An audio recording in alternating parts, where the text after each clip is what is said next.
نحمده ونصلي على رسوله الكريم اما بعد فاعوذ بالله من الشيطان الرجيم بسم الله الرحمن الرحيم رب اشرح لي صدري ويسر لي امري واحلل عقدة من لساني يفقهوا قولي. قرآن مجید میں اللہ سبحانہ وتعالیٰ کا ارشاد ہے وَلَنَبْلُوَنَّكُمْ بِشَيْءٍ مِّنَ الْخَوْفِ وَالْجُوعِ وَنَقْصٍ مِّنَ الْأَمْوَالِ وَالْأَنفُسِ وَالثَّمَرَاتِ وَبَشِّرِ الصَّابِرِينَ الَّذِينَ إِذَا أَصَابَتْهُم مُّصِيبَةٌ قَالُوا إِنَّا لِلَّهِ وَإِنَّا إِلَيْهِ رَاجِعُونَ أُولَٰئِكَ عَلَيْهِمْ صَلَوَاتٌ مِّن رَّبِّهِمْ وَرَحْمَةٌ وَأُولَٰئِكَ هُمُ الْمُهْتَدُونَ. اور ہم ضرور تمہیں خوف و خطر، بھوک، مالوں اور جانوں کے نقصانات اور آمدنیوں کے گھاٹے میں مبتلا کر کے رہیں گے. اور خوشخبری ہے ان صبر کرنے والوں کے لیے جو ان حالات میں جب کوئی مصیبت ان پر پڑے تو کہتے ہیں کہ ہم اللہ کے لیے ہیں اور ہم اسی کی طرف لوٹ کر جانے والے ہیں. یہی لوگ ہیں جن پر ان کے رب کی طرف سے بڑی عنایات ہیں اور اس کی رحمت ان پر ہوگی، اور ایسے ہی لوگ ہدایت پر ہیں. اللہ سبحانہ وتعالیٰ نے اس دنیا کو بنایا. ہم میں سے کوئی بھی اس دنیا میں اپنی مرضی سے نہیں آتا اور نہ ہی اپنی مرضی سے واپس جاتا ہے. انسان کے علاوہ جتنی بھی باقی مخلوق ہے وہ ساری کی ساری انسان کی خدمت میں لگی ہوئی ہے. خواہ آسمان ہے یا زمین ہے، ستارے ہیں، سیارے ہیں، یہ ساری کی ساری چیزیں کسی نہ کسی طرح انسان کو فائدہ پہنچا رہی ہیں. لیکن انسان کو اللہ سبحانہ وتعالیٰ نے زمین پر جب بھیجا تو اس کو صاف یہ بتا دیا کہ تبارک الذی بیدہ الملک وہو علی کل شیء قدیر، بابرکت ہے وہ ذات جس کے ہاتھ میں پوری کائنات کی بادشاہت ہے اور وہ ہر چیز پر قدرت رکھتا ہے. الذی خلق الموت والحیاۃ لیبلوکم ایکم احسن عملا، جس نے موت اور زندگی کو بنایا کہ تمہارا امتحان لے، تمہیں آزما کر دیکھے کہ تم میں اچھے کام کون کرتا ہے، اچھے عمل کس کے ہیں.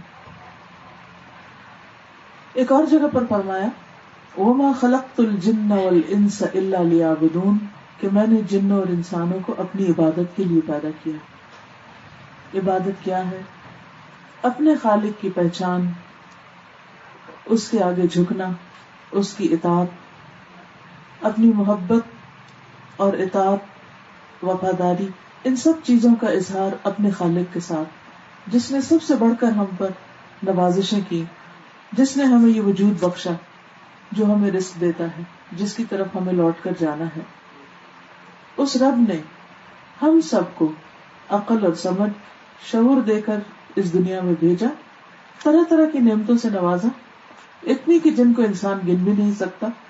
ارشاد باری تعالیٰ ہے وَإِن تَعُدُّوا نِعْمَتَ اللَّهِ لَا تُحْصُوهَا، اگر تم اللہ کی نعمتوں کو گننا چاہو تو گن نہیں سکتے. آکسیجن سے لے کر پانی، کھانا پینا، جو بھی ہم استعمال کرتے ہیں دنیا میں، اس زمین پر چلنا پھرنا، اس کا ایک ایک ذرہ، یہ ساری نعمتیں ہیں اللہ کی جو اس نے اپنے بندوں کے لیے بنائی. لیکن بندے سے اس نے یہ چاہا کہ بندہ اس دنیا میں اپنا ارادہ اور شعور رکھتے ہوئے بھی، اپنی مرضی رکھتے ہوئے بھی میری اطاعت کرے، میری بندگی کرے، میری مرضی کے مطابق زندگی گزارے، اس دنیا میں رہے، اور جب وہ واپس لوٹے تو پھر میں اس کی مرضی کے مطابق اس کو جزا دوں. یہ ہم سب کا امتحان ہے، کوئی چھوٹا ہے یا بڑا، امیر ہے یا غریب، پڑھا لکھا ہے یا ان پڑھ، سب اسی امتحان سے گزر رہے ہیں. اور سب سے یہی دیکھا جا رہا ہے کہ وہ اس دنیا میں رہتے ہوئے کر کیا رہے ہیں. ایکم احسن عملا، کہ تم میں سب سے اچھا عمل کس کا ہے. گویا یہ ایک کمپٹیشن کی دنیا ہے. جب ہم کمپٹیشن کا لفظ بولتے ہیں تو ہم دنیا کا کمپٹیشن صرف لیتے ہیں کہ اس میں دوسروں کے مقابلے میں آگے کون نکلتا ہے. لیکن اصل ہمارا کمپٹیشن اس بات میں ہے کہ اللہ کی نظر میں کون ٹاپ پر ہے، کون سب سے اونچا ہے، کون سب سے بڑا ہے، کون سب سے زیادہ وہ کام کر کے آتا ہے جو اس کو خوش کرے. جب کاموں کی باری آتی ہے تو ہم صرف چند مخصوص کاموں کو اپنے ذہن میں رکھتے ہیں، جیسے نماز، روزہ، حج، زکات. کہ شاید صرف انہی چیزوں سے اللہ تعالیٰ کو خوش کیا جا سکتا ہے، یا پھر یہی چیزیں اس کی عبادت ہے اور اس کے علاوہ انسان جو کچھ کرتا ہے وہ عبادت نہیں. اسلام میں عبادت کا تصور بہت وسیع ہے. اپنی زندگی میں انسان جو بھی کچھ کرتا ہے اگر وہ اللہ کی مرضی کے مطابق کر رہا ہے تو وہ سب کا سب عبادت ہے. وہ چھوٹا کام ہو یا بڑا، حتیٰ کہ اس کی نیت بھی اگر اچھی ہے تو وہ بھی عبادت ہے، اس کا بول اچھا ہے تو وہ بھی عبادت ہے، وہ کسی کی مدد کر رہا ہے تو وہ بھی عبادت ہے، وہ نعمت پر شکر کر رہا ہے تو یہ بھی عبادت ہے، اور اگر تکلیف پر صبر کر رہا ہے تو یہ بھی ایک بہت بڑی عبادت ہے اور باعث اجر بات ہے. اس لیے اصل چیز جو ہم سب کو دیکھنے کی ہے وہ ہے کہ ہماری زندگی اپنے رب کی مرضی کے مطابق گزر رہی ہے یا اس کے خلاف گزر رہی ہے. دوسری چیز یہ دیکھی جا رہی ہے کہ ہم اگر انسانوں کی کوئی خدمت کرتے ہیں یا مدد کرتے ہیں تو وہ کس لیے کرتے ہیں، ان پر احسان جتانے کے لیے یا اپنے رب کو راضی کرنے کے لیے. ہم سے مطلوب یہ ہے کہ ہم کچھ بھی کریں اس کا صلہ بندوں سے نہ چاہیں. مثلاً عام طور پر ہم جب کسی کے ساتھ کچھ اچھا کرتے ہیں تو ہم آٹومیٹیکلی انکانشیسلی بعض اوقات یہ ایکسپیکٹ کرنے لگتے ہیں کہ یہ بھی اب ہمارے ساتھ اچھا کرے، ہم نے اس کی مدد کی، یہ ہماری مدد کرے، ہم اس کی رسپیکٹ کرتے ہیں، یہ ہماری. ٹھیک ہے، انڈرسٹوڈ ہے، ہونا ایسے ہی چاہیے کہ انسان ایک دوسرے کے کام آئے. لیکن پھر بھی اللہ سبحانہ وتعالیٰ نے انسان سے چاہا یہ ہے کہ وہ اس کا یہ سب کچھ اصل عبادت اس وقت بنے گا جب وہ صرف اور صرف سیلف لیسلی اپنی ذات کو پیچھے کر کے مائنس کر کے میری خاطر یہ سب کام کرے گا اور میں اس کا بدلہ اس کو ضرور دوں گا. قرآن مجید میں آتا ہے ان اللہ لا یضیع اجر المحسنین، محسنین کا اجر اللہ تعالیٰ کبھی بھی ضائع نہیں کرتا. کوئی چھوٹا اچھا کام کرے یا بڑا کرے، اللہ تعالیٰ سب سے بڑھ کر اس کا قدردان ہے. بندے کبھی قدردانی کرتے ہیں اور کبھی نہیں کرتے. بہرحال ہماری زندگی میں صبح سے لے کر رات تک جتنے بھی کام ہیں، جو بھی ہمارے ایکشنز ہیں، جو بھی ہمارا لین دین، کام کاج، روزی کمانا، اپنے کام کو جانا، اس میں آنےسٹی سے کام کرنا، یہ سب کچھ سراسر عبادت ہے. اسی طرح خاص طور پر یہ آیت جو میں نے آپ کے سامنے پڑھی ہے سورۃ البقرہ کی 155 سے 157 میں، اس میں اللہ سبحانہ وتعالیٰ فرماتے ہیں کہ اس دنیا میں رہتے ہوئے ہم تمہارا امتحان ضرور لیں گے. جیسے سورۃ الملک میں فرمایا لنبلوکم، تاکہ ہم تمہیں آزمائیں. ہر انسان کسی نہ کسی آزمائش میں، ہر انسان کسی نہ کسی امتحان سے گزر رہا ہے. زندگی میں خوشیاں بھی امتحان بن جاتی اور تکلیفیں بھی امتحان ہوتی، لیکن عام طور پر ہم خوشی کو امتحان نہیں سمجھتے، ہم تکلیف کو ہی امتحان سمجھتے ہیں. لہٰذا اللہ سبحانہ وتعالیٰ نے یہاں پر تکلیفوں کا ہی ذکر کیا. وَلَنَبْلُوَنَّكُمْ بِشَيْءٍ مِّنَ الْخَوْفِ، سب سے پہلی چیز جس سے ہم تمہیں آزمائیں گے وہ خوف ہے. اب دیکھیے کہ خوف ایک ایسی چیز ہے جس سے سب واقف ہیں. چھوٹی سے چھوٹی چیز سے لے کر بڑی سے بڑی چیز بعض اوقات خوف کا ذریعہ بن جاتی. مختلف لوگوں کو مختلف چیزوں کا فوبیا بھی ہوتا ہے. مثال کے طور پر اب دیکھیے کہ لوگ مختلف چیزوں سے ڈرتے ہیں. کوئی اندھیرے سے ڈرتا ہے، کوئی کاکروچ سے ڈرتا ہے، کوئی چھپکلی سے ڈرتا ہے. بعض اوقات حیرت ہوتی ہے نا کہ انسان اتنا بڑا ہے اور چھوٹی سی چیز سے ڈر رہا ہے. ہر ایک ہر چیز سے نہیں ڈرتا، مختلف لوگ مختلف چیزوں سے ڈرتے ہیں. اسی طرح کچھ خوف چھوٹے ہوتے ہیں، کچھ بڑے ہوتے ہیں، لیکن یہ سب بھی انسان کا ایک امتحان ہوتے ہیں کہ اس وقت ہم ریئیکٹ کس طرح کرتے ہیں، اس وقت ہم کس طرح معاملہ کرتے ہیں. یہ کیوں ہوتا ہے؟ یعنی کہ خوف اگر انسان دیکھے تو مثلا کاکروچ ہے تو اس کی شکل کو دیکھے، بعض لوگ تو دیکھ بھی نہیں سکتے اس کو دیکھے تو وہ بےچارا خود ڈرا ہوا ہوتا ہے، وہ ہم سے ڈر رہا ہوتا ہے. چوہا ہم سے ڈر رہا ہوتا ہے. کبھی ایسا ہوا کہ چوہا پلٹ کے آپ کی طرف آئے، وہ بھاگ رہا ہوتا ہے. سارے جانور اسی طرح ہی بھاگ جاتے ہیں انسان کو دیکھ کے، لیکن پھر بھی انسان ان سے ڈر رہا ہوتا ہے. تو اس کی بنیادی وجہ کیا ہے؟ اس کی بنیادی وجہ یہ ہے کہ اللہ تعالی انسان کو یہ بتاتا ہے کہ سب کچھ ہوتے ہوئے بھی انسان کمزور ہے. اور بعض اوقات کچھ لوگ ایسے ہوتے ہیں جو ان میں سے کسی بھی چیز سے نہیں ڈرتے، لیکن وہ بلا وجہ مستقبل کے خوف کا شکار رہتے ہیں. عام طور پر لوگ یا ماضی میں رہتے ہیں یا مستقبل میں رہتے ہیں، حال میں نہیں جیتے. حالانکہ جو کچھ ہمارے ہاتھ سے گزر چکا ہے وہ تو ہمارے ہاتھ نہیں آنے والا، اس کو تو ہم کچھ بھی نہیں کر سکتے. سوائے اس کے کہ اگر کچھ غلط ہو گیا تو توبہ کر کے سوری کر کے اس کو مٹا دے. اللہ کے حق میں کوئی کوتاہی ہو گئی ہے تو اللہ سے معافی مانگ لے, بندوں سے کوئی زیادتی ہو گئی ہے تو بندوں سے معافی مانگ لے. اتنا تو ہم کر سکتے ہیں, لیکن اس سے زیادہ ہم ماضی کو تبدیل نہیں کر سکتے. اسی طرح مستقبل کا خوف, مستقبل تو دیکھا ہی نہیں کسی نے. قرآن مجید میں اللہ تعالیٰ فرماتے ہیں وما تدری نفس بأي أرض تموت, کوئی شخص یہ نہیں جانتا کہ زمین پر مرے گا, کوئی شخص یہ نہیں جانتا ماذا تکسب غدا, کل کیا کرے گا, کل کیا ہونے والا ہے, کسی کو نہیں پتا. ابھی آج ہی کوئی مجھے بتا رہا تھا کہ ایک شخص اپنے گھر سے نکلا گاڑی میں اور راستے میں اس کو نہر نظر آئی تو کہتا ہے بہت گرمی لگی ہے. اس نے کنارے پہ گاڑی روکی, گاڑی میں اور لوگ بھی بیٹھے, کہتے 2 منٹ تم یہاں بیٹھو, میں ذرا ایک تھوڑا سا نہا کے آ رہا ہوں. وہ اس میں جاتا ہے اور واپس نہیں آتا, آج تک نہیں ملی اس کی باڈی. وہ پیچھے بیٹھے پریشان ہوتے بھی کیسا انسان ہے, ہمیں گاڑی میں بٹھا کے خود چلا گیا. پھر خیر اترتے ہیں تو پتہ چلتا ہے کہ واپس. آپ دیکھیں کہ کس طرح موت اس کو لا کر کہاں کھڑا کر کے اس کو وہاں لے گئی. کسی کو نہیں پتا ہم جا رہے ہیں راستے میں کیا ہوتا ہے, صبح کیا ہوتا ہے, شام کیا ہوتا ہے, کچھ پتا نہیں. اس لیے اس فکر میں رہنے کی بجائے اور اس غم میں رہنے کی بجائے کہ ہمارے ساتھ کیا ہو گیا یا ہمارے ساتھ کیا ہوگا, انسان یہ دیکھے کہ آج اس وقت میرے پاس جو وقت ہے میں اس کو زیادہ سے زیادہ بہتر کس طرح گزار سکتی ہوں. اس کے لیے انسان کو خود اپنے ساتھ کچھ چیزوں کا ڈیسیژن لینا پڑتا ہے. مثلا آپ دیکھیں کہ جب ہم نماز پڑھ رہے ہوتے ہیں تو پڑھنے کے بعد سلام پھیرتے ہیں, دل بے چین ہوتا ہے کہ پتہ نہیں قبول بھی ہوئی کہ نہیں, اچھا پتہ نہیں کیا پڑھا, 3 رکعتیں پڑھی کہ 4 پڑھی. اکثر لوگ اس خلل کا شکار رہتے ہیں, پتہ نہیں میں نے 1 سجدہ کیا تھا یا 2 کیے. یہ کیوں ہوتا ہے؟ اس لیے کہ ہم حال میں نہیں جی رہے ہوتے, یا ہم ماضی میں جی رہے ہوتے. اس وقت بھی ہم کھڑے ہیں تو ہم کچھ سوچ رہے ہوتے ہیں, اس نے یہ کہا, اس نے یہ کیا, یا سوچ رہے ہوتے ابھی یہ کرنا ہے, ابھی یہ کرنا ہے. مائنڈ اتنا ڈیوائیڈڈ ہوتا ہے کہ ہم کسی ایک چیز پہ فوکس ہی نہیں کرتے. نتیجہ کیا ہوتا ہے کہ جو کام کر رہے ہوتے ہیں وہ بھی ٹھیک نہیں ہوتا, اور جو چیز ہاتھ میں نہیں ہے اس کے بارے میں ہم کچھ کر بھی نہیں سکتے. خدا نخواستہ اگر کسی کو کوئی حادثہ پیش آنے والا ہے تو وہ صرف پریشان ہو کے تو اس کو روک نہیں سکتا, اس کے لیے کچھ اور طریقے ہو سکتے ہیں. تو حل کیا ہے؟ اب مثلا نماز کے لیے کیا حل ہے؟ اس کے لیے حل یہ ہے کہ انسان اس وقت یہ سوچے کہ میں کیا کر رہا ہوں, اس وقت میں کیا کر رہا ہوں, میں کہاں بیٹھا ہوں, میں اللہ کے سامنے بیٹھا ہوں, مجھے اس وقت کیا کرنا چاہیے, میری سوچ کیا ہونی چاہیے.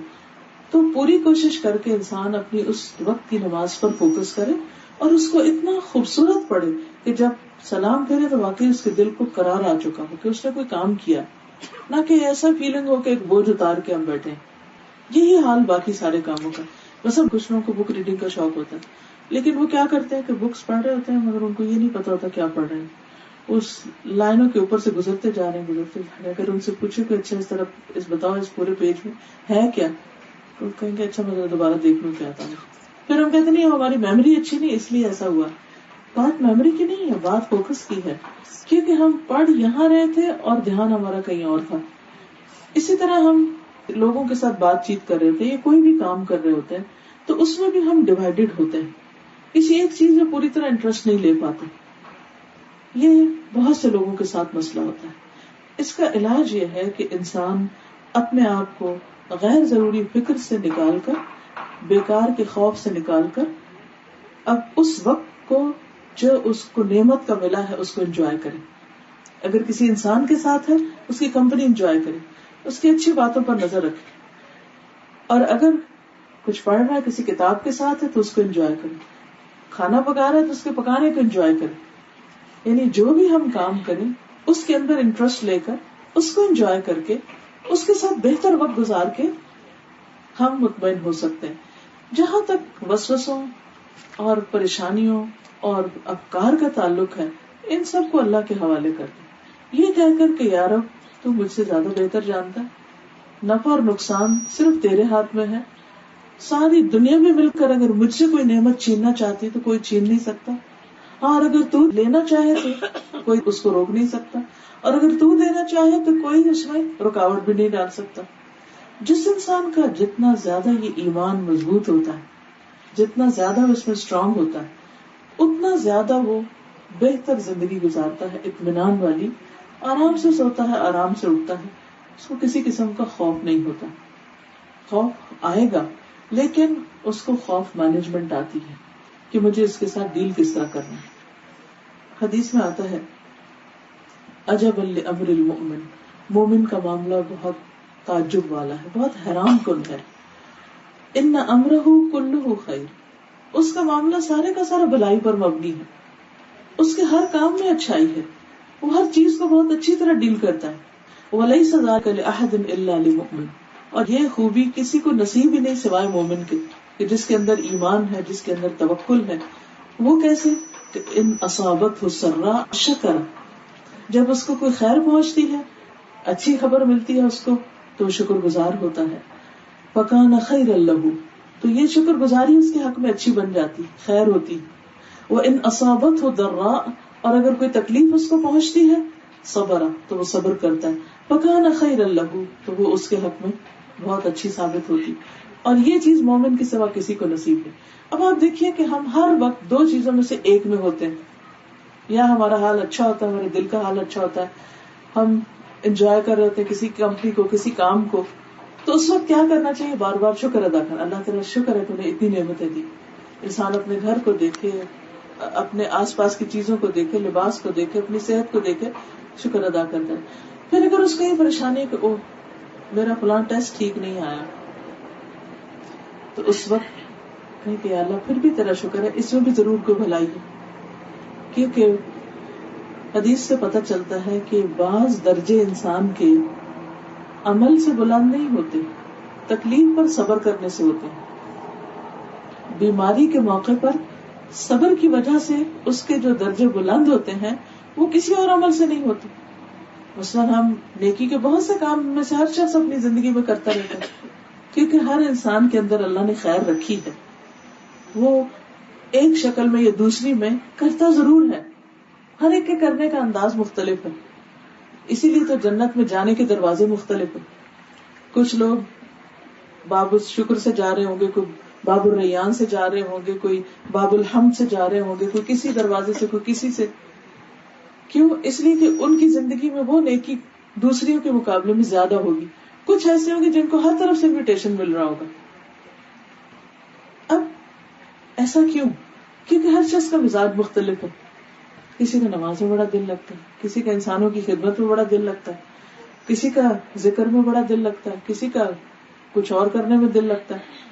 تو ہر انسان اپنے اپنے طور پر نیکی، بھلائی اور خیر کے طریقے اختیار کرتا ہے. لیکن اس کے باوجود وہ انف نہیں ہوتی ایک خاص منزل تک پہنچنے کے لیے. جیسے مثال کے طور پر کچھ عمارتیں بہت اونچی ہوتی ہیں، ان تک جانے کے لیے سیڑھیاں کافی نہیں ہوتی، اس کے لیے لفٹ چاہیے ہوتی. اب سیڑھیوں پر انسان چڑھتا رہتا ہے، نیکی کے ایک ایک کام کر کے درجہ بلند ہوتا رہتا ہے.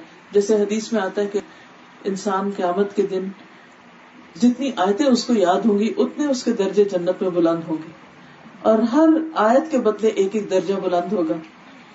اور اگر کسی کو سارا ہی قرآن یاد ہے تو 6666 آیتیں، اتنے درجے بلند ہوں گے. اب کسی شخص کو تو قرآن یاد ہی کوئی نہیں ہے، تو کیا کرے؟ اس کے درجے اس راستے سے نہیں بلند ہو سکتے، کیونکہ وہ ہے ہی نہیں چیز اس کے پاس. ہاں، اس کے لیے کوئی اور ذریعہ ہو سکتا ہے اس کے درجوں کی بلندی کا، اور بعض اوقات وہ اس کا تکلیف پر صبر کرنا، کیونکہ تکلیف سے تو کوئی انسان خالی ہے ہی نہیں. کیونکہ اللہ تعالیٰ فرماتے ہیں وَلَنَبْلُوَنَّكُمْ بِشَيْءٍ مِّنَ الْخَوْفِ وَالْجُوعِ، کہیں بھوک ہے، 2 وقت کی روٹی نہیں ہے انسان کے پاس، غربت ہے، اب اس کا امتحان وہاں سے آ گیا. اب اس بھوک میں وہ آزمایا جا رہا ہے.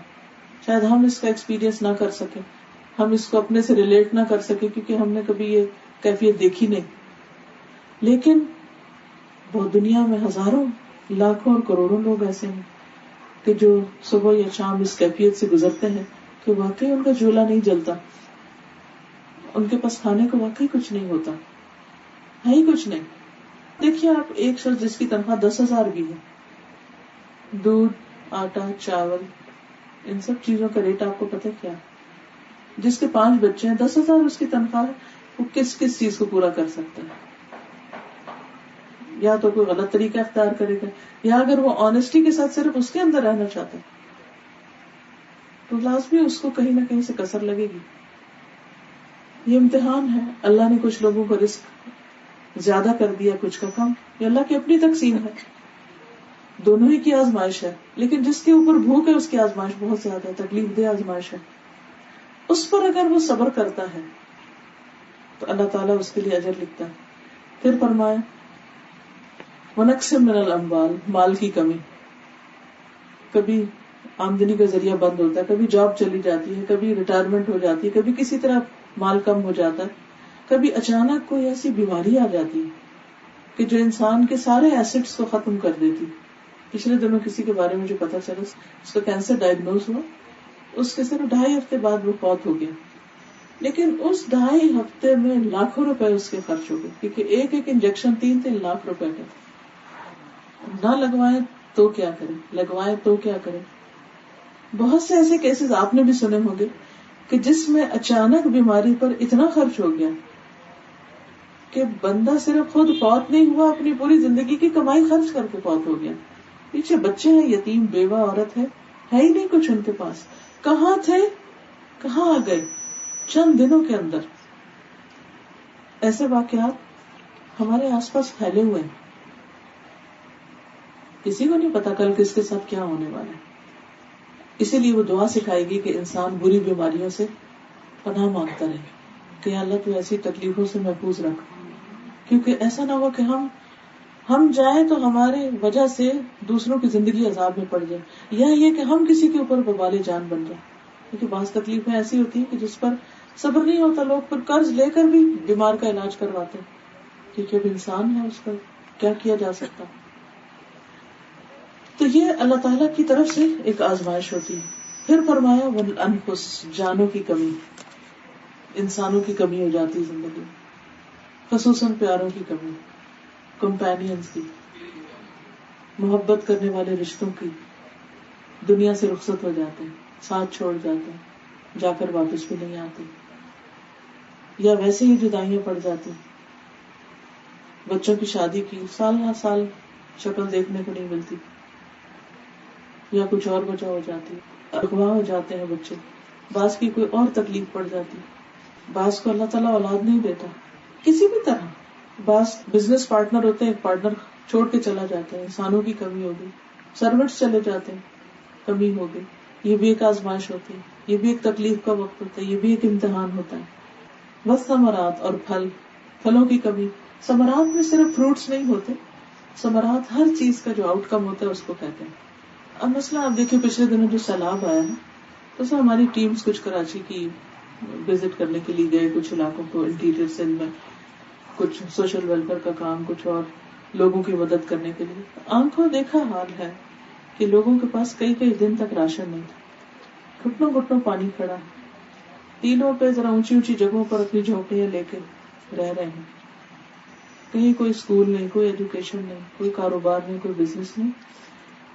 کپاس کے کھیت کیچڑ تلے دب گئے, سبزیاں تباہ ہو گئی, فصل چلے گئے. اور وہ لوگ جو اینولی لاکھوں کماتے تھے اچانک زیرو پر آ گئے, کیونکہ پانی نے نہ صرف یہ کہ ان کو تباہ کیا, بلکہ کہتے ہیں کہ یہ پانی معلوم نہیں کتنا عرصہ کھڑا رہے گا, اور وہ جو زمین میں جائے گا تو زمین شاید آئندہ 2 سال تک اگانے کے قابل بھی نہ رہے. کس کو پتا تھا کہ کیا ہونے لگا ہے, کہاں سے بلا آئی پتہ ہی نہیں چلا, ہر چیز اڑا کے لے گئی.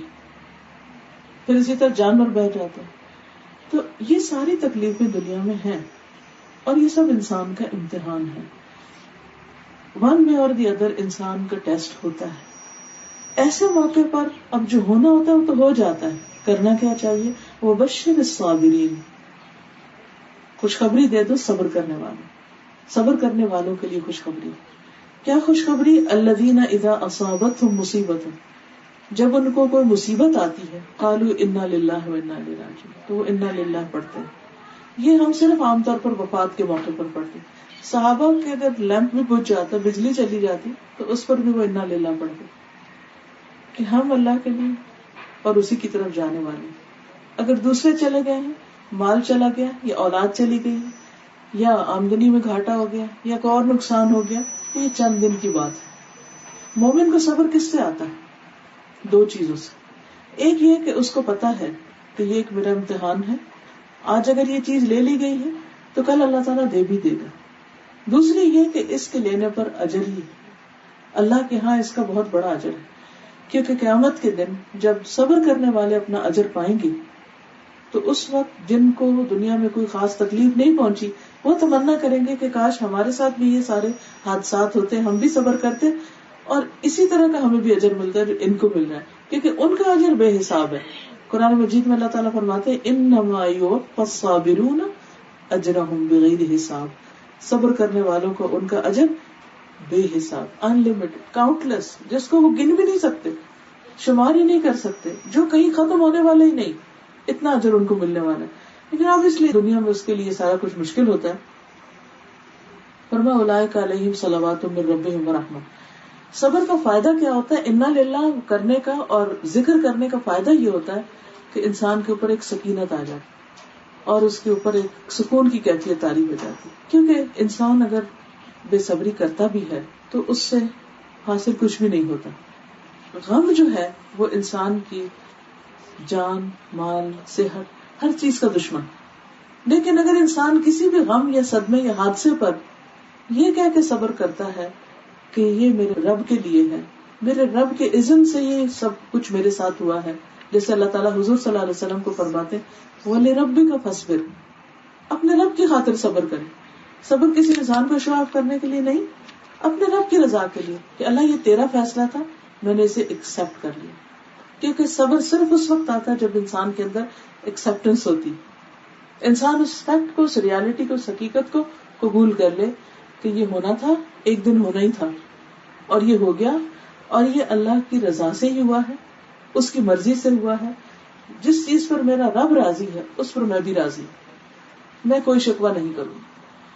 حدیث میں آتا ہے جو شخص صبر کرے گا یعنی صبر کی کوشش کرے گا، اللہ اس کو صبر عطا کر دیں گے، اور صبر سے زیادہ بہتر اور بھلائیوں کو سمیٹنے والی بخشش اور کوئی نہیں.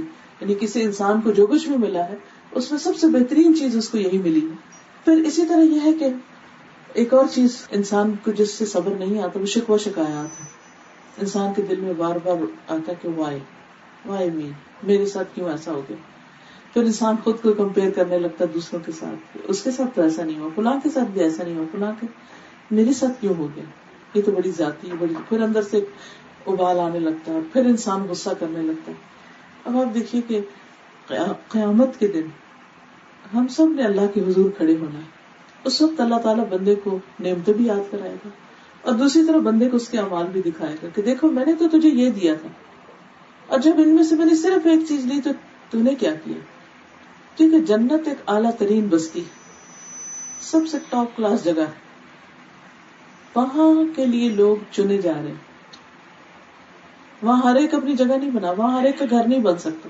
جیسے آپ کی یہ کالونی ہے نا، تو ہر کوئی یہاں نہیں گھر بنا سکتا، صرف مخصوص لوگوں کے لیے جگہ. وہ جنہوں نے کوئی خاص قسم کی اچیومنٹ کی ہے لائف میں صرف وہ رہ سکتے ہیں، باقی نہیں. وہاں بھی کیا ہے، جنت ایسی جگہ ہے کہ جس میں وہ اسپیشل لوگ رکھے جائیں گے جن کی کوئی اچیومنٹس ہیں، اور ان اچیومنٹس میں صرف کچھ کارکردگیاں نہیں، یہ بھی ہے کہ انہوں نے اللہ کی رضا کو کتنا قبول کیا. جب اللہ کی طرف سے ان پر کوئی تکلیف آئی یا کوئی مشکل آئی، اس وقت انہوں نے اللہ سے شکوہ نہیں کیا، اللہ کی رضا پہ راضی ہو گئے، اسے ایکسپٹ کر لیا. اس بات سے اللہ تعالیٰ جتنا خوش ہوتے ہیں، مثلا ایک حدیث میں آتا ہے کہ اللہ تعالیٰ جب اپنے بندے کی کسی بچے کی جان لے لیتا ہے، یعنی فرشتے جب اس کی جان نکال کے آتے ہیں تو اللہ تعالیٰ ان سے باقاعدہ پوچھتے ہیں کہ تم نے میرے بندے کے بچے کی جان لے لی؟ تو فرشتے کہتے ہیں جی اے ہمارے رب، آپ ہی کے حکم سے ہم نے ایسا کیا. پھر اللہ تعالیٰ پوچھتے ہیں، اللہ کہ وہ زیادہ جانتے ہیں، اچھا تو میرے بندے نے اس وقت کیا کیا؟ تو وہ بتاتے ہیں کہ تیرے بندے نے اس وقت شکر ادا کیا، الحمدللہ کہا تو اللہ تعالیٰ فرماتے ہیں کہ میرے اس بندے کے لیے جنت میں ایک گھر بنا دو جس کا نام بیت الحمد رکھو. ایسا گھر جسے دیکھے تو ہر کوئی تعریف کرے, تعریف والا گھر. تکلیف پر جو اللہ کی تعریف کرتا ہے, اللہ اس کے لیے ایسا انعام رکھتا ہے کہ جس کو جو بھی دیکھے اس کی تعریف کرے. ابھی کے بازو کا ہم کسی ڈرائیو پر نکلتے ہیں نا تو گھروں کو دیکھتے ہیں, اچھا یہ گھر سب سے اچھا ہے, اس کا ڈیزائن اچھا ہے, یہ ایسا یہ ویسا. کچھ جگہ ایسی ہوتی ہیں, مثلا آپ یہاں سے لاہور سے ٹریول کر رہے ہیں, راستے میں گزرتے ہیں تو کوئی مخصوص گھر یا جگہ ایسی ہوتی ہے جن کی آپ ضرور تعریف کریں, یہ دیکھیں وہ جگہ آگے کتنی خوبصورت ہے. تو ایسا صبر کرنے والوں کے لیے جنت میں ایسا مقام ہوگا کہ جسے دیکھ کر, یعنی ایسی اسپیشل جگہ کہ جسے دیکھ کے ہر کوئی تعریف کرے. اتنا خوبصورت گھر, لیکن یہ کس کے حصے میں آئے گا؟ وہ جس کا دل خوبصورت تھا, جس کی سوچ خوبصورت تھی, جس کی زبان خوبصورت تھی کہ جب اس کے منہ سے کچھ نکلتا تو خیر اور بھلائی کا کلمہ ہی نکلتا تھا. لیکن یہ صرف اس وقت ہو سکتا ہے جب ہم اپنے اوپر کنٹرول رکھیں, کیونکہ ہم اچھا بولیں یا برا بولیں, جو کچھ ہو چکا وہ تبدیل نہیں ہو سکتا. اب چوائس ہمارے پاس ہے کہ ہم کیا کہتے ہیں.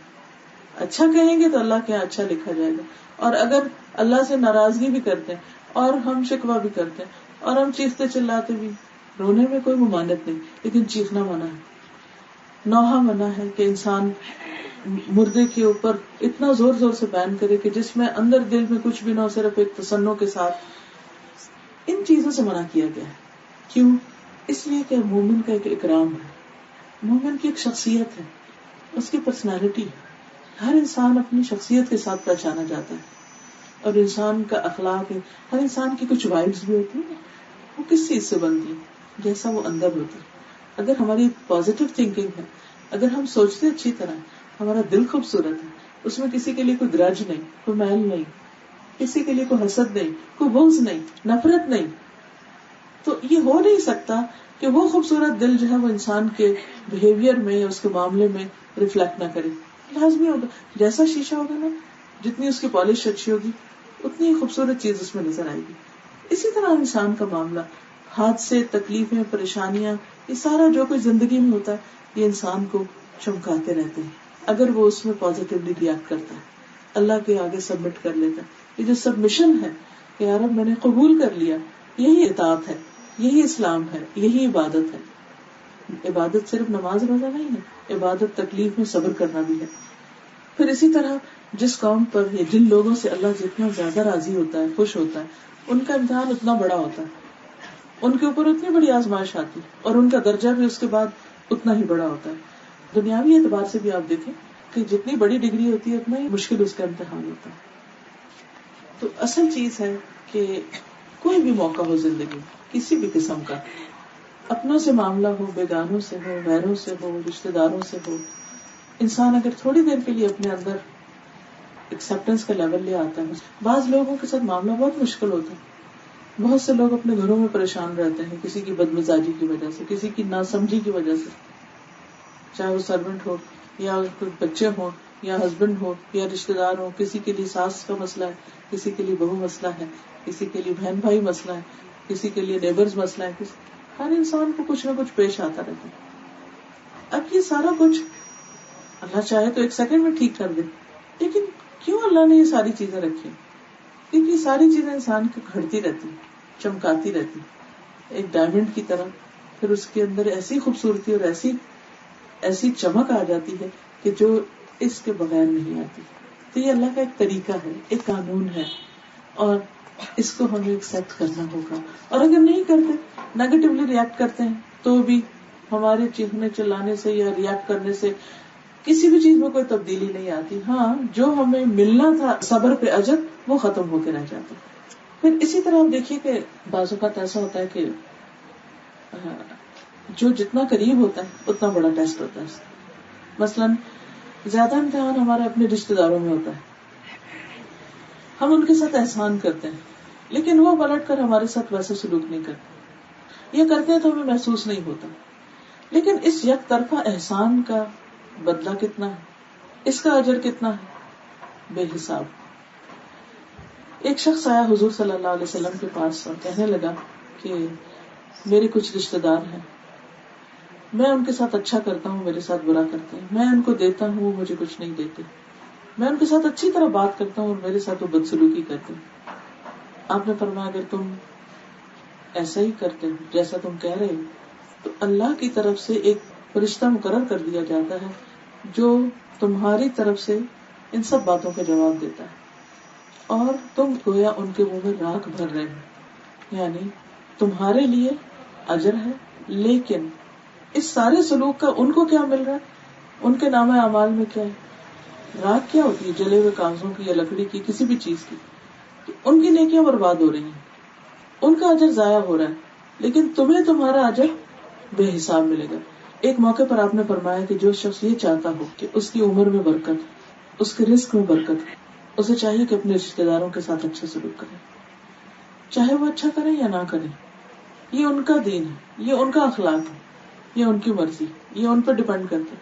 ہمارے لیے کیا ہے کہ ہم اچھا کریں، اور اچھا کرنے والا وہ نہیں ہوتا. ایک اور جگہ پر آپ نے فرمایا کہ لیس الواصل بالمکافأہ، صلہ رحمی کرنے والا وہ نہیں ہوتا جو بدلے میں صلہ رحمی کرتا ہے. صلہ رحمی اصل میں وہ کرتا ہے کہ کوئی اس کے ساتھ اس کا رشتہ دار برا کرے اور وہ جواباً پھر بھی اچھا کرے، جو اس کو محروم کرے وہ اس کو دے، جو اس سے کاٹے وہ اس سے جوڑے، جو اس کے ساتھ برا کرے وہ اس سے اچھا کرے.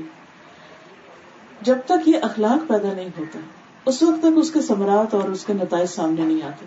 ہم میں سے ہر شخص یہ چاہتا ہے کہ اس کی عمر لمبی ہو، یا زندگی میں جتنا بھی ہے وہ زندہ وہ کچھ اچھے کام کر جائے، یا پھر یہ کہ اس کے رزق میں برکت ہو.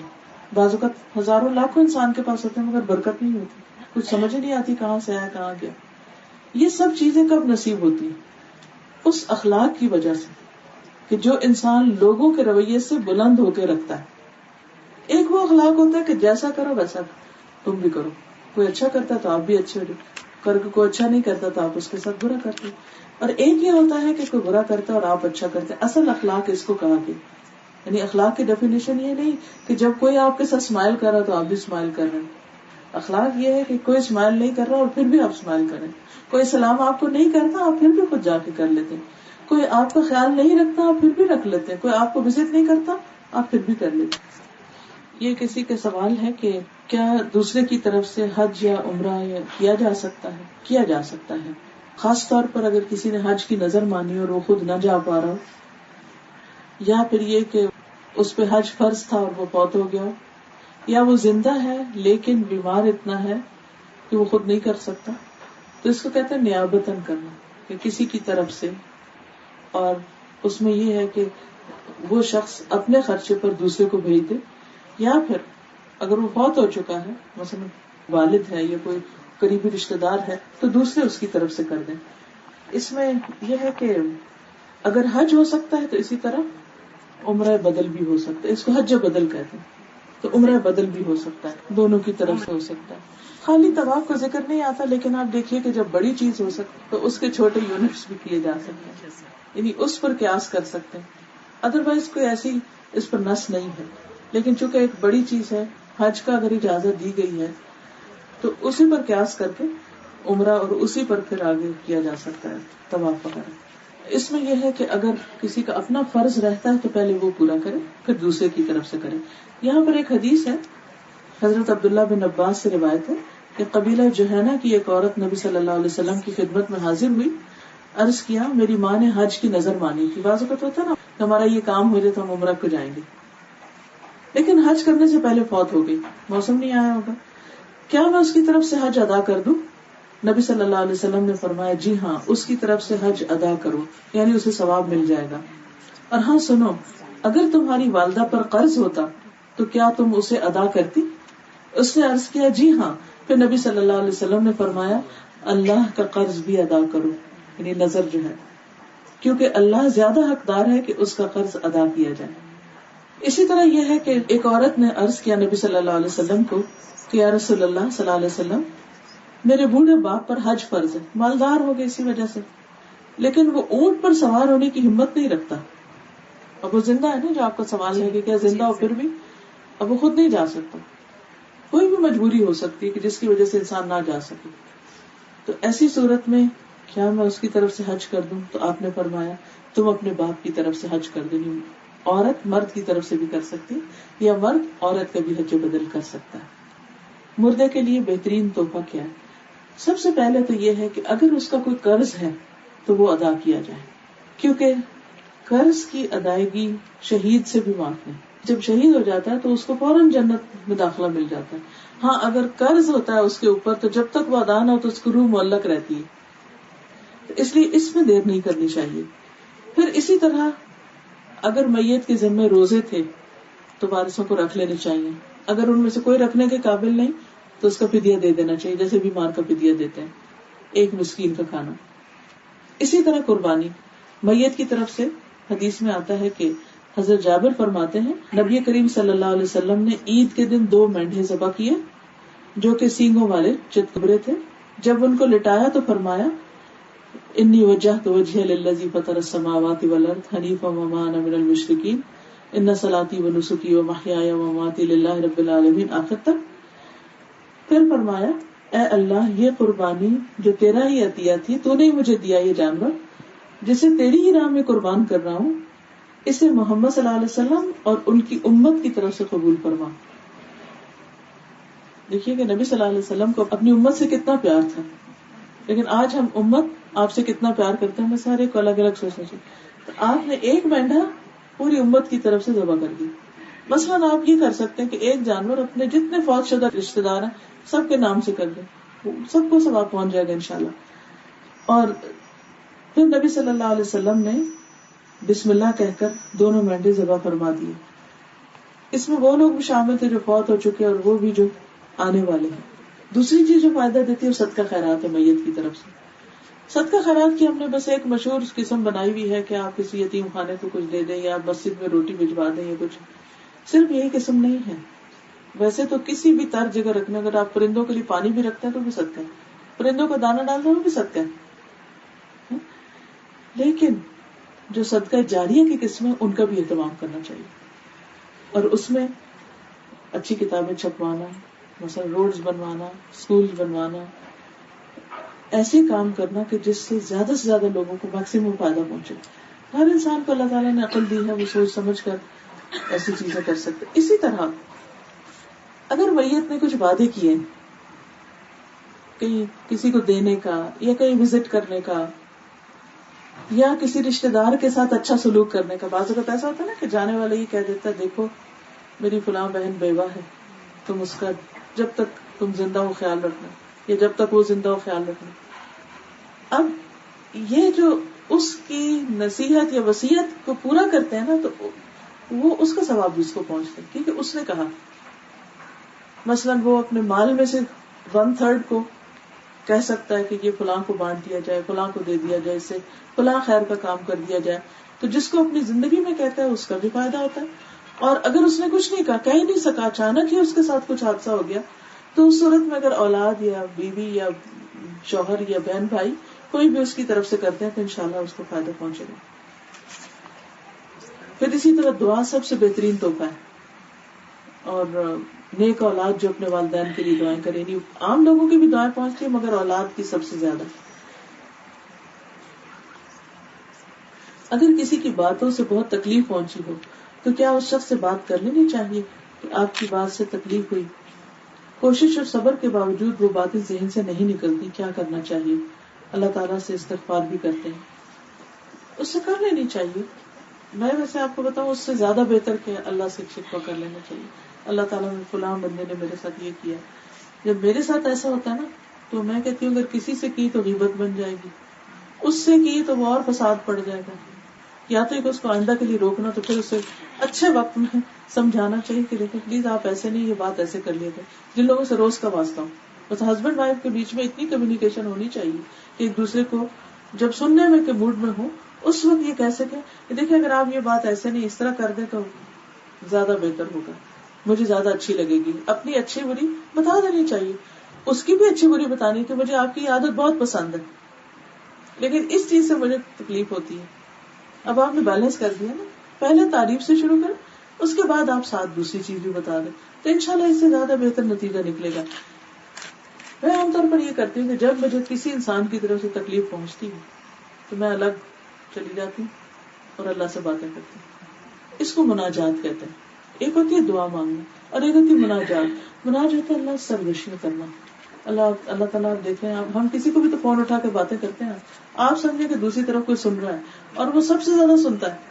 کیونکہ اللہ تعالیٰ اس نے میرے ساتھ یہ کیا, اب آپ دیکھیں نا, اس کو یہ تو نہیں کہنا چاہیے تھا, اب میں بہت ہرٹ ہو گئی ہوں, اب ایسا ہے, اب آپ میرے دل کو ٹھیک کر دیں, اب میں نے اس کو معاف کر دیا, آپ مجھے بھی معاف کر دیں وغیرہ وغیرہ. جو دل میں بولیں, خوب بولیں, چپ چپ کے بولیں, اور اللہ معاف کرنے والے اور وہ سننے والا ہے.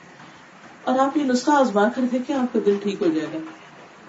کیونکہ یہ نہ ہو آپ بتانے چلیں اور وہ پہلے سے بھی زیادہ سن کر واپس آئے.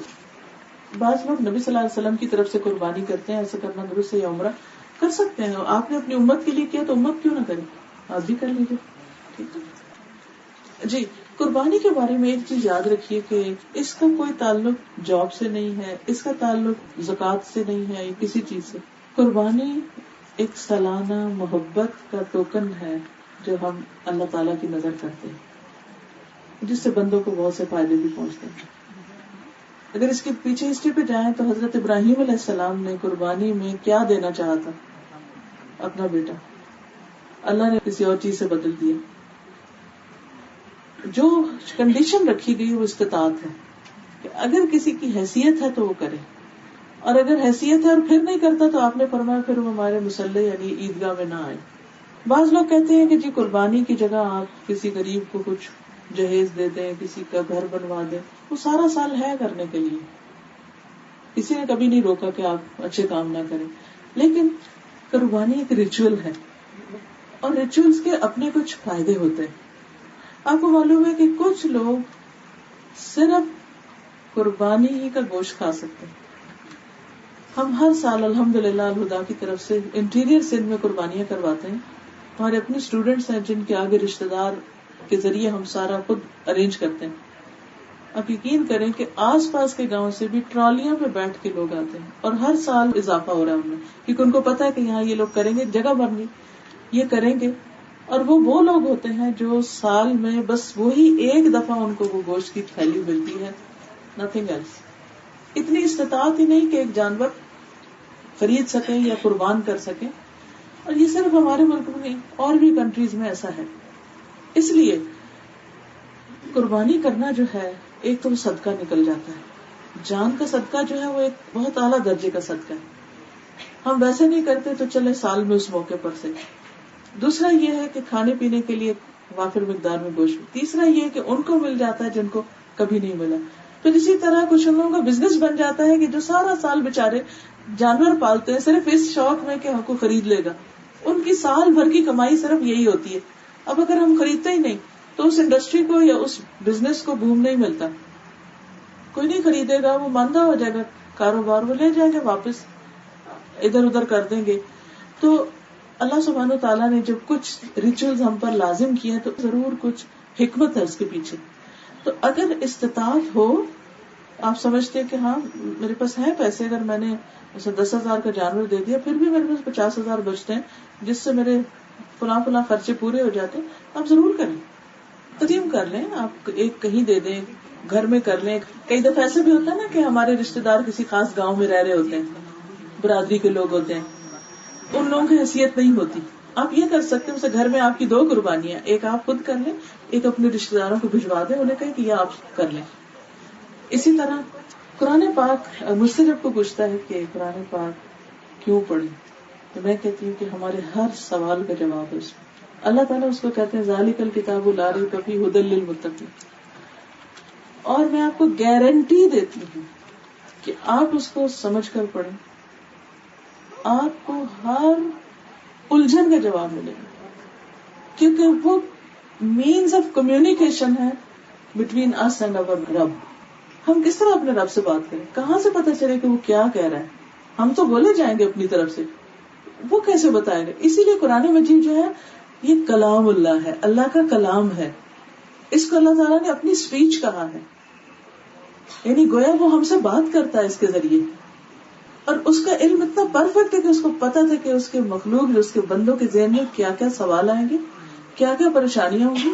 ان کو زندگی میں جو بھی جس طرح کی بھی گائیڈنس چاہیے ہوگی وہ ان کو ملے گی, اور ہر دفعہ ایک نیا لیسن ہوگا. اس لیے زندگی میں ایک بار, کم از کم ایک بار اس کو سمجھ کے ضرور پڑے, کیونکہ ہر چیز کو, مثلا یہ فون جب میں نے خریدا تھا تو اس کے ساتھ اچھی بڑی ایک بکلیٹ تھی. میں نے اس کو بعد میں کھولا, میں نے اس کو پہلے کھولا, ان کیا لکھا ہوا, کیا کرنا ہے کیا نہیں کرنا. ایسا نہ ہو میں کچھ ایسا کر بیٹھوں کہ خراب ہو جائے. میرے ساتھ تو کم از کم ایسا تھا, جب بھی کوئی مشینری میں لیتی ہوں تو میں اس کو یوز نہیں کرتی جب تک میں اس کی بکلیٹ نہ پڑھوں. میں بھی, آپ لوگ بھی ایسے ہی کرتے ہیں, کیونکہ ایک دو حادثے میرے ساتھ یہ ہوئے کہ جیسے کینیڈا وغیرہ میں جو وولٹیج ہے بجلی کا وہ فرق ہے, تو وہاں سے میں لائی یہاں مساجر لائی کہ پتہ نہیں کیا چیز لائی, تو وہ میں نے رکھا سیٹ کر کے کہ اچھا اس کا وہ لگائیں گے, وہ جو ہوتا ہے کنورٹر. اور اس سے پہلے کہ میں لگاتی, بچہ آیا, اس نے جلدی سے اس کے اندر لگایا, وہی جل گئی مشین, ختم, خراب. اب آپ دیکھیں کہ صرف ایک اس نادانی کی وجہ سے اتنی دور سے اٹھا کے, آپ کو پتا ہے ایک پاؤنڈ بھی سامان کا اٹھاتے ایک مشکل ہوتی, صرف ایک لا علمی جہالت نادانی کی وجہ سے, غلط جگہ وہ پلگ لگانے کی وجہ سے اس کی موٹر اڑ گئی. اسی طرح کوئی بھی مشین اگر آپ کو پتا نہیں, اور اتنی لمبی لسٹ کی ہوتی, یہ نہ کریں, پانی میں نہ رکھیں, اس کو ایسا نہ کریں, ویسا نہ کریں, دھوپ میں نہ رکھیں, بچوں کے پاؤں سے دور رکھیں, فلاں نہ کریں. ہم تسلی سے اس کو پڑھتے ہیں, ساری چیک لسٹ, اچھا یہ ایسا ہے, یہ یہاں, یہ اس کو یہاں سے یوں پن اپ کرنا ہے, اس کے اندر اس کا اسپیکر کا ڈالنا ہے, اس کے اندر بجلی کا ڈالنا ہے, اس کو یہاں یہ, پھر اس کے بعد ہم اس کو کھول کے کرتے ہیں, تب وہ فائدہ دیتی ہے. ہماری زندگی یوزفل ہو ہی نہیں سکتی جب تک ہم وہ مینول نہیں پڑھیں گے کہ کون سی چیز کیا کرنی. ایسا نہ ہو کہ بھول کے نادانی میں کوئی کام کرنا کچھ تھا, کر کچھ گئے, جب وہاں پہنچے تو آنکھیں کھولے, او یہ تو غلط ہو گیا, لیکن وہاں ریورس نہیں ہو سکتا, پلٹ نہیں سکتا. تو اس لیے بہت ضروری ہے کہ ہم جس نے بھیجا ہے, جس کے پاس واپس جانا ہے, اس کی پسند بھی ایک دفعہ جانے کہ وہ چاہتا کیا ہے, کیونکہ زندگی ایک ہے, دو نہیں. غار حرا سے جب نبی صلی اللہ علیہ وسلم تشریف لائے تھے, وہ بہت گھبرائے ہوئے تھے اور پریشان تھے کہ آپ نے فرشتہ دیکھا تھا اور وہی آپ پہ نازل ہوئی تھی, اور آپ شور کر رہے تھے, اور حضرت خدیجہ نے آپ کو کہا کلا واللہ لا یخزیک اللہ ابدا, اللہ کی قسم اللہ آپ کو ہرگز بھی رسوا نہیں کرے گا, آپ کے ساتھ برا ہو ہی نہیں سکتا. کیوں؟ پہلی بات بتائی, انک لتصل الرحم, کیونکہ آپ صلہ رحمی کرتے ہیں, آپ رشتوں کو جوڑ کے رکھتے ہیں, آپ کے ساتھ کچھ برا نہیں ہوگا. وتحمل الکل, اور آپ دوسروں کو بوجھ اٹھاتے ہیں. تکسب المعدوم, جن کے پاس کچھ نہیں تھا ان کو کما کے دیتے ہیں, اپنی کمائی میں ان کا حصہ رکھتے ہیں. وتعین علی نوائب الحق, اور مشکلات میں آپ دوسروں کی مدد کرتے ہیں, یعنی کہ جب کوئی مصیبت آفت کسی کے اوپر نازل ہوتی ہے تو آپ اس کے کام آتے ہیں, حادثوں میں آپ دوسروں کی ہیلپ کرتے ہیں, آپ کے ساتھ کوئی برا نہیں کر سکتا. اتنی کانفیڈنٹ وائف, بیوی سب سے بڑی گواہ ہوتی ہے کسی کے عمل کی کہ میرا شوہر کیا کرتا اور کیا نہیں, اس کو خوشبو آ جاتی ہے. وہ اچھا کرے تب بھی, برا کرے, اس کے مزاج کو پوری طرح سمجھ رہی ہوتی, وہ ساتھ کھڑی ہو جاتی کہ یہ ہو نہیں سکتا. پھر وہ لے جاتی ہے اپنے چچا کے بیٹے کے پاس کہ اب چچا کے بیٹے آپ دیکھو, آپ ان کو بتاؤ کہ ان کو کیا کرنا ہے, آپ انہیں سجیسٹ کریں. لیکن اس بات کو میں نے پلے پکڑ لیا کہ اگر میں چاہتی ہوں کہ میرا انجام برا نہ ہو یا میرے ساتھ کچھ ایسا نہ ہو, تو مجھے یہ 5 کام کرنے ہیں, 5 چیزوں کا ذکر ہے اس میں. پوری دنیا کا سوشل ورک جو ہے یا لوگوں کی بھلائی خدمت کے کام ان 5 کاموں کے اندر ہے جو نبی صلی اللہ علیہ وسلم نبی بننے سے پہلے کرتے تھے. ابھی آپ کے پاس کوئی گائیڈنس نہیں آئی تھی, فطرت میں خیر تھی. آج بھی آپ دیکھیں کئی لوگ مسلم نہیں ہوتے, کچھ پتہ نہیں ان کو دین کا, وہ بڑی بڑی کتابیں نہیں پڑھی ہوتی, مگر وہ یہ کام آؤٹ آف گڈ ول کر رہے ہوتے ہیں. لیکن اسلام کیا چاہتا ہے کہ سب سے پہلے قریب والوں سے شروع کریں, اپنی ذات سے لے کے سب سے پہلے پیرنٹس, وہ اچھا کرے برا کریں. وبالوالدین احسانا, عزت احترام کندھے جھکا کے بات کرو, ان کے سامنے ہمبل رہو, وہ تمہارے حق دیتے ہیں یا نہیں, تمہیں ان کے ساتھ اچھا کرنا ہے. پھر اقارب, رشتے دار, پھر اس کے بعد وہ سرکل بڑا ہوتا جاتا ہے, تمام انسان اس میں, انوائرمنٹ, فضا, ہوا, جانور, حشرات, مچھلیاں, پانی, سمندر, سب کچھ آ جاتا ہے اس میں. اللہ تعالیٰ سب کے ساتھ اچھا کرنے کو کہتے ہیں, لیکن سب سے پہلے قریب والوں سے, الاقرب فالاقرب. تو اگر کوئی اس کو کراس کر کے آگے جاتا ہے اور یہ بیچ میں مسنگ ہے کھانا, تو اس اجر پر نہیں پہنچ سکتا, کیونکہ بہترین صدقہ اس رشتہ دار کو دینا ہے جو ہمارے ساتھ بدسلوکی کرتا ہے اور خشک مزاج ہے، لے کے نہ شکریہ نہ تعریف، بھول جاتا ہے کہ بلکہ مانتا بھی نہیں کہ اس نے لیا، اس کے ساتھ کرنا سب سے بہترین ہے. ٹھیک ہے نا. یہ جو مہینے کے 3 روزے ہوتے ہیں نا ایام 20 کے، اس کے بہت بڑی فضیلت ہے. نبی صلی اللہ علیہ وسلم نے اس کے اوپر فرمایا ہے جو ہر مہینے میں 3 روزے رکھے گا اللہ اس کے دل کے بغض کو، تنگی کو دور کر دے گا. یعنی آپ کے اندر کی جو گھٹن، ڈپریشن، غم، دکھ، تکلیف، فکر، غم وہ نکل جائیں گے. اور دوسری بات یہ ہے، اس کا فائدہ یہ ہے کہ ایک نیکی 10 کے برابر ہوتی ہے. مہینے کے 30 دن ہیں، ایک روزہ 10 دنوں کے برابر. حدیث میں آتا ہے جو یہ 3 دن کے روزے رکھ لیتا ہے وہ گویا ساری زندگی روزے سے. اس لیے کچھ مشکل نہیں ہے. ویسے اب تو سردیاں آ رہی ہیں. 13، 14، 15 یا سوموار اور جمعرات. تھوڑی سی دعا کر لیتے ہیں. سبحان اللہ و بحمدہ عدد خلقہ ورضا نفسہ وزنۃ عرشہ ومداد کلماتہ. اللہم صلی علی محمد وعلی آل محمد کما صلیت علی ابراہیم وعلی آل ابراہیم انک حمید مجید. اللہم بارک علی محمد وعلی آل محمد کما بارکت علی ابراہیم وعلی آل ابراہیم انک حمید مجید. ربنا آتنا فی الدنیا حسنۃ وفی الآخرۃ حسنۃ وقنا عذاب النار. یا حی یا قیوم برحمتک نستغیث. اللہم اغفر لہ وارحمہ وعافہ واعف عنہ واکرم نزلہ ووسع مدخلہ واغسلہ بالماء والثلج والبرد ونقہ من الخطایا کما نقیت الثوب الابیض من الدنس وابدلہ دارا خیرا من دارہ واہلا خیرا من اہلہ وزوجا خیرا من زوجہ وادخلہ الجنۃ واعذہ من عذاب القبر ومن عذاب النار. یا رب العالمین، یا ارحم الراحمین، تو ہم سب پر اپنی رحمت فرما.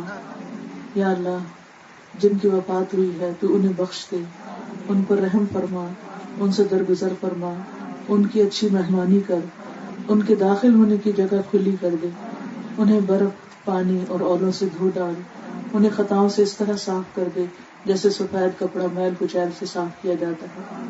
انہیں ان کے گھر سے بہتر گھر اور گھر والوں سے بہتر گھر والے اور ساتھی سے بہتر ساتھی عطا فرما، جنت میں داخل فرما، عذاب قبر اور آگ کے عذاب سے بچا.